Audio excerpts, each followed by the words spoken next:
Welcome, psychologically stable scientists. I'm Becca Scott. Strap on that climbing gear, load your ammo, and grab a spare Necronomicon. We're climbing the mountains of madness from Yellow Games.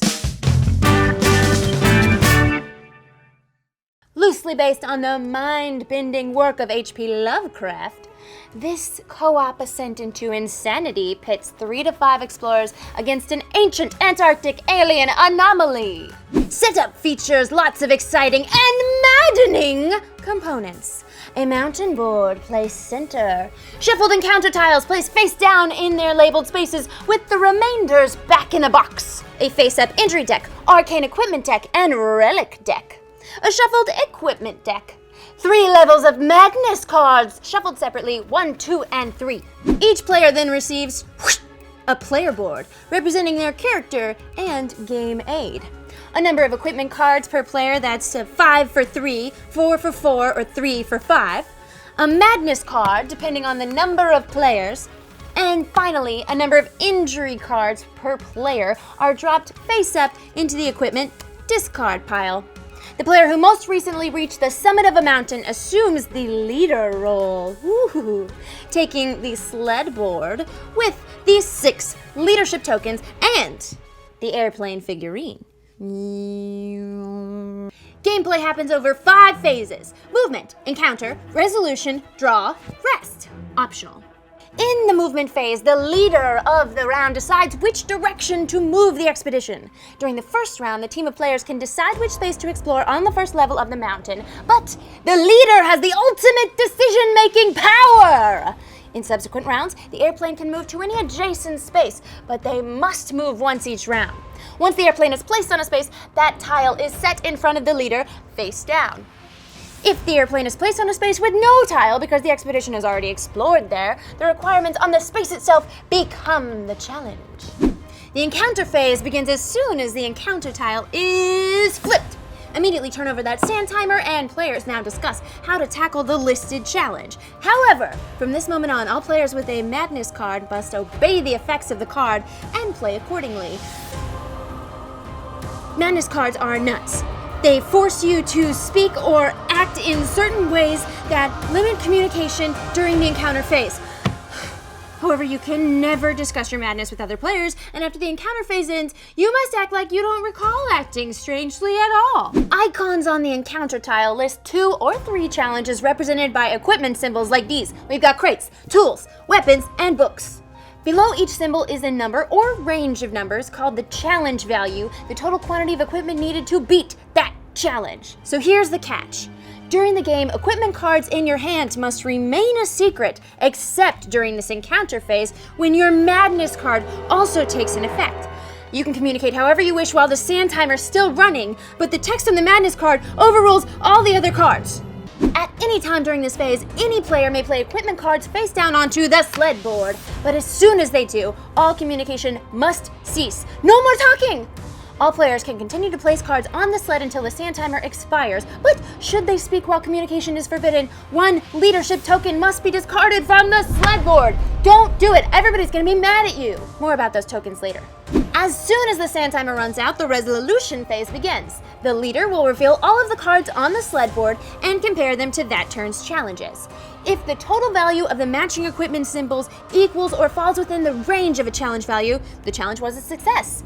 But if the equipment total value is above or below the challenge value, the challenge was a failure. At least 1 success on a tile means the players receive a reward marked in the bottom right of the tile. Rewards include relic cards. This is the key to winning the game. The leader takes the listed relic from the deck and chooses 1 player to take it. Me. When obtaining a relic card, a player immediately draws a madness card and the matching relic token, which limits one of their leadership token abilities, and I promise I will get to those. The search reward allows a 30-second glimpse at any one unrevealed tile. The Arcane Equipment reward lets the leader choose 1 card from the Arcane Equipment deck and add it to the equipment discard pile. Heal allows the group to remove 1 injury card from the equipment discard pile. Ha! Injuries act as hand fillers, essentially slowing down progress on your challenges. They can be played on the sled as well, but they're totally useless for the encounter. And the praise reward allows you to take up to 2 leadership tokens from the discard area and put them back onto the sled board. Each failure means the leader has to choose between 2 dreadful options. Either one player chosen by the leader must draw a new madness card, or the leader rolls the penalty die. Madness cards have levels, and if you have a level 1 or level 2, you must discard your current card and draw a higher level madness. If you have a level 3 madness, the leader cannot choose you to draw the new card. The penalty die has 3 different results. 1, an accident. You would draw 2 injury cards and add them to the equipment discard. This is a big deal because if the injury deck is ever empty, everyone loses! Confusion? Discard the difference between the equipment values on your collective cards and the challenge value on the tile. But if you lack the cards, then you have to discard a leadership token. Loss of confidence. Discard 2 leadership tokens from the sled board. But if there are less than 2 on the sled board, remove 1 token out of the game. If you ever run out of leadership tokens, you all lose! Alright, leadership tokens. They're your ace in the hole. Depending on the phase, you can discard a leadership token too. During the movement phase, allow 1 player to ignore the effects of their madness card for the rest of the turn. Add another 30 seconds to the encounter phase by flipping the sand timer again. Reroll a penalty die during the resolution phase. And increase the hand size limit by 1 for all players during the draw phase. Back to the sequence. In the draw phase, players draw up to their hand limit from their equipment deck. If there aren't enough cards for everyone, the leader chooses who receives their cards.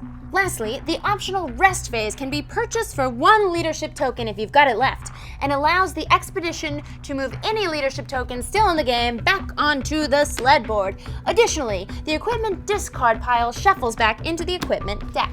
Finally, the turn ends, and if the expedition is still on the mountain, the leader passes the sled board to the player to their left for the next turn. But once you're at the summit, there's no turning back. The Edge of Madness tile means players must escape by moving to the escape tiles. And if they end a turn after moving on to the 3rd escape tile, the expedition escapes the mountain.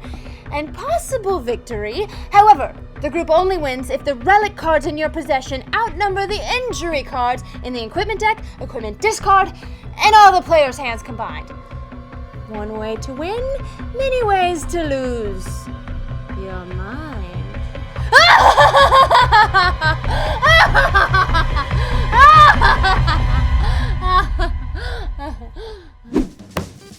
Well, that's how you play Mountains of Madness. Thank you so much for watching, and if you'd like to see us play this game and many other games live, check out twitch.tv/Geek and Sundry or projectalpha.com.